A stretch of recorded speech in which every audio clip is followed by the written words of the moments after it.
Hello दोस्तों, मैं आपका दोस्त आपका कोच आपके सामने हाजिर फिर से नई वीडियो के साथ। और आज हम लाए हैं दोस्तों आपके लिए एक छोटा सा डेरिवेशन, लेकिन है बहुत इंपॉर्टेंट। छोटा सा हम फटेगा बहुत तेजी से, जिसका नाम है कॉशीज इनइक्वालिटी। स्टेटमेंट बिल्कुल सेम टू सेम है जैसे कि अब तक के डेरिवेशन हमने आपको करा दिए थे, बिल्कुल सेम है, बस थोड़ा सा डेरिवेशन है, छोटा सा है, तो ये हम आपको कराने वाले हैं। तो दोस्तों ज्यादा विलंब ना करते हुए करते हैं स्टार्ट। तो दोस्तों आज की वीडियो में हम आपको बताने वाले हैं कॉशीज इनइक्वालिटी। एग्जाम में जो क्वेश्चन आएगा दोस्तों उसके लिए वही लिखा हुआ आएगा स्टेट एंड प्रूव, बाकी सब कुछ हमें खुद देना होगा। क्या आएगा क्वेश्चन? ये आएगा दोस्तों स्टेट एंड प्रूव, और उसका नाम आ जाएगा क्या? CAUCHY, कॉशीज इन इक्वलिटी। छोटा सा बाम है दोस्तों, बहुत तेज से फटेगा, लेकिन इंपॉर्टेंट है। मतलब ये हुआ वेरी वेरी इंपॉर्टेंट। जिस पर अगर नहीं डाला हो तो उस पर आप बहुत बहुत बार इंपॉर्टेंट डाल लीजिएगा। तो वही स्टेट करना है, पहले स्टेटमेंट बताना है कि ये क्या कहती है थ्योरम, और उसके बाद में इसको प्रूफ करना है। तो स्टेटमेंट लिखते हैं दोस्तों। स्टेटमेंट इधर है, स्टेटमेंट बिल्कुल सिंपल है। क्या? If FZ is analytic within and on a closed contour की जगह यहां सर्किल आ सकता है, circle C and small a b any point within C। Figure वही जो कॉशी इंटीग्रल फॉर्मूले की बनती है, विद इन C बनाने की जरूरत नहीं है। देन हमें शो करना है कि nth डेरिवेटिव के लिए ये a पॉइंट इस बार ऐसे डिफाइंड होगा m into n factorial upon r within C। क्या लिखना है? On a close contour circle C and small a b any point within C। Then ये ओके बाद में लिखा देंगे इंटू, बस ये चीज़ आ गई, r की पावर n। और इसी के अंदर दिखाएंगे वेयर FZ का जो मॉड है वो less than equal to m है, and equation to the circle, जो सर्किल की इक्वेशन है वो है क्या? Z माइनस a का mod is equal to capital R, यानी कैपिटल R उसकी रेडियस है। ये इसका स्टेटमेंट हो गया, और हमें प्रूफ करके लेकर आना है दोस्तों ये, राइट। तो आप इसका स्टेटमेंट नोट करिए, हम आपका प्रूफ दिखाते हैं नेक्स्ट स्क्रीन से। दोस्तों प्रूफ इसका बिल्कुल सिंपल है। कैसे लिखेंगे? वी हैव या वी नो दैट या सिंस, कुछ भी लिख सकते हैं। FZ is analytic and small a be any point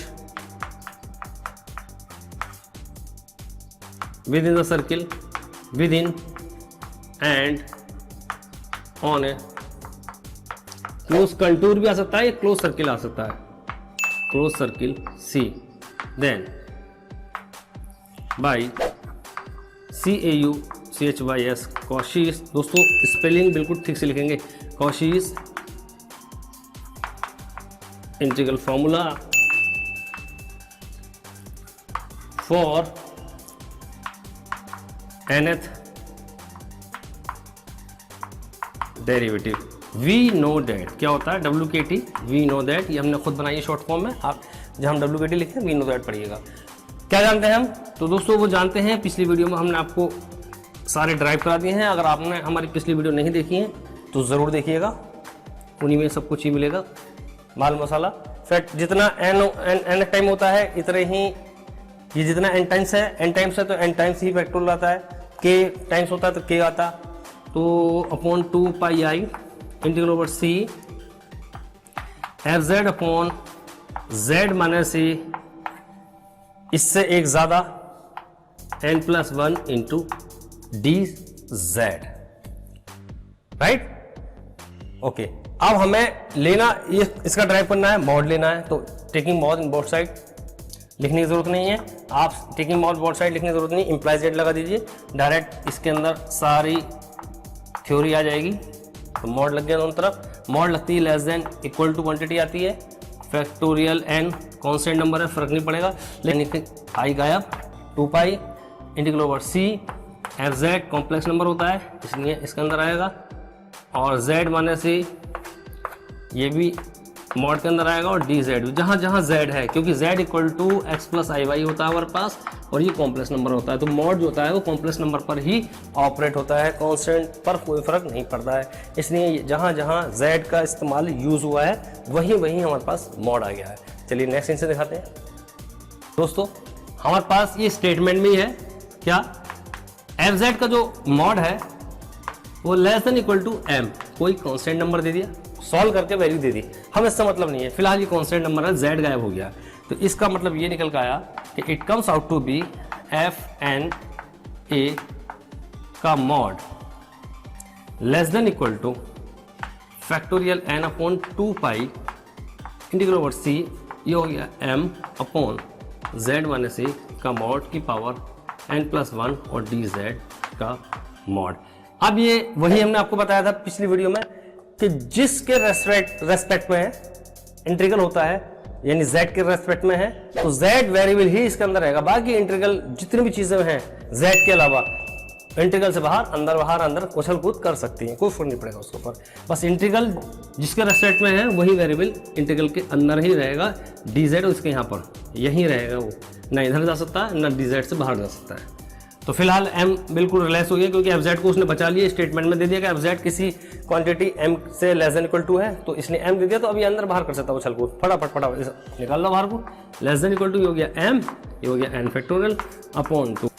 अब इनमें खेलते हैं दोस्तों, डी जेड का ये मॉड है और ये z माइनस ए का मॉड है, उसकी पावर n+1 है, राइट, इसको रफ करते हैं। तो दोस्तों इसके लिए सर्किल है, नाउ वी हैव, अब हमारे पास सर्किल क्या है, z माइनस ए का mod equal to capital R radius का सर्किल है, उसने हमें दिया हुआ है, और हम जानते हैं कि जैसे ही मॉड हटाते हैं r e की पावर i थीटा आ जाता है। हमें निकालना क्या, z माइनस ए का मॉड तो ये हो गया r, यहाँ लगा देंगे, डी जेड का मॉड निकालना है, पहले डी जेड फाइंड कर लीजिए, तो D Z means differentiation with respect to किसी भी वेरिएबल के लिए रख दीजिए, t के लिए x के लिए, तो वो कैंसिल हो जाता है, तो डायरेक्ट डी जेड कर दिया, कॉन्स्टेंट का 0, r ऐसे ही e की पावर i थीटा का i theta into i theta, i ये रहा i r और थीटा का g थीटा ये रहा। इसके बाद में डी जेड का मॉड ले लिया, तो दोस्तों डी जेड का मॉड बिल्कुल आसान तरीका, जहां जहां i होगा गायब हो जाएगा, r और e की पावर i थीटा, ये दोनों चीजें गायब हो जाएंगी, केवल r d थीटा बचेगा। इससे आगे का दोस्तों इधर दिखा देते हैं, तो it comes F N A का mod less than equal to m into N factorial as it is upon 2 pi by ऐसे ही इंटीग्रल। जैसे ही दोस्तों हम इसे सर्किल के अंदर आएंगे रेडियस r की, तो उसकी लिमिट c जो कॉन्स्टेंट है इसकी लिमिट 0 टू 2 पाई, क्योंकि सर्किल की लिमिट पूरी 360 होती है, एक सर्किल 360 डिग्री एंगल बनाता है, इसे 0 टू 2 पाई हो गया। डी जेड का मॉड ये है r d theta upon z minus A का मॉड डायरेक्ट कैपिटल R है, पूरे मॉड z समेत, यानी कि ये पूरा मॉड z की वैल्यू लगा दी r, ये हो गया, और जो पावर थी इसकी n+1 वो ये रख दी, तो ये मॉड गायब हो गया कुल मिला के। इससे बस अब ये कैलकुलेशन हमारे पास सिंपल बन गई है और इसे आसानी से हम इसको सॉल्व कर सकते हैं। r से एक पावर कैंसिल हो गई दोस्तों, और बचा है यहाँ से r की पावर n, और हमने बताया जिसके रेस्पेक्ट में इंटीग्रल होता है वही वेरिएबल इंटीग्रल के सामने रहता है। देखिए अब आगे थीटा के रेस्पेक्ट में, तो थीटा वाली चीज यहाँ रुके रहेगी, तो r और n थीटा से फ्री हो गए, इंटीग्रल के बाहर उछल कूद कर सकते हैं, तो इसे भी बाहर निकाल लीजिए, तो it comes m n factorial into में है और 2 पाई इंटू 1 अपॉन r की पावर n और 0 टू 2 पाई, साथ में बचा d थीटा, ये हो गया। चलिए इसे आगे दिखाते हैं। तो दोस्तों इससे नेक्स्ट स्टेप ये रहा हमारे पास, F N less than equal to m into N factorial as it is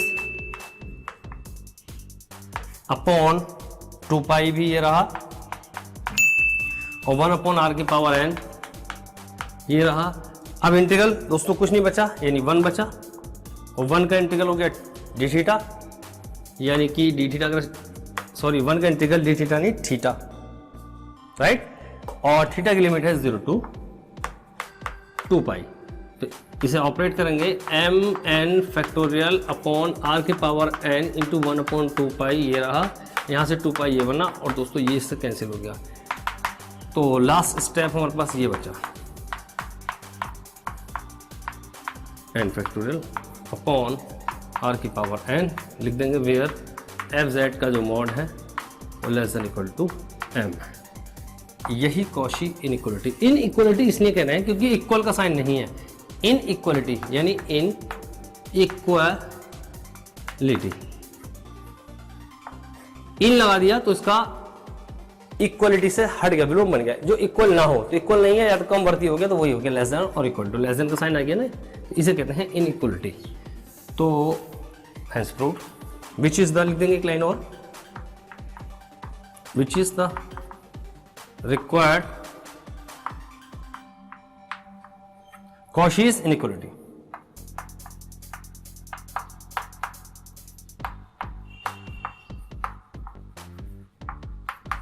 और इनिशियल डॉट लगा के लिख देंगे हेंस प्रूव। ये आती है दोस्तों, इंपॉर्टेंट है, बहुत इंपॉर्टेंट है, इसको आप तैयार करिएगा। तो दोस्तों आज की वीडियो में हमने आपको कॉशीज इनइक्वालिटी थ्योरम प्रूफ करा दी है। मुझे उम्मीद है ये आपकी समझ में आ गई होगी। दोस्तों हमारी और भी वीडियो हैं जिसमें हमने कॉशीज इंटीग्रल फार्मूला और कॉशीज की जितनी भी ज्यादातर थ्योरम है वो हमने ड्राइव करा दी हैं। अगर आपने हमारी अब तक की वीडियो नहीं देखी है तो जरूर देखिएगा, आपको बहुत इंटरेस्ट आएगा, आसानी से समझ में आएंगी, जिसका लिंक डिस्क्रिप्शन में है। और दोस्तों अगर आपने हमारे चैनल को अब तक सब्सक्राइब नहीं किया है तो जरूर सब्सक्राइब करिएगा, वीडियो को लाइक करिएगा और चैनल को शेयर भी करिएगा। तो दोस्तों जल्दी हम आपके लिए नेक्स्ट थ्योरम, बहुत इंपॉर्टेंट थ्योरम लेकर हाजिर होंगे। तब तक आप अपना ख्याल रखें, मस्त रहें, बने रहें हमारे साथ, देखते रहें हमारे चैनल। मिलते हैं फिर नेक्स्ट वीडियो।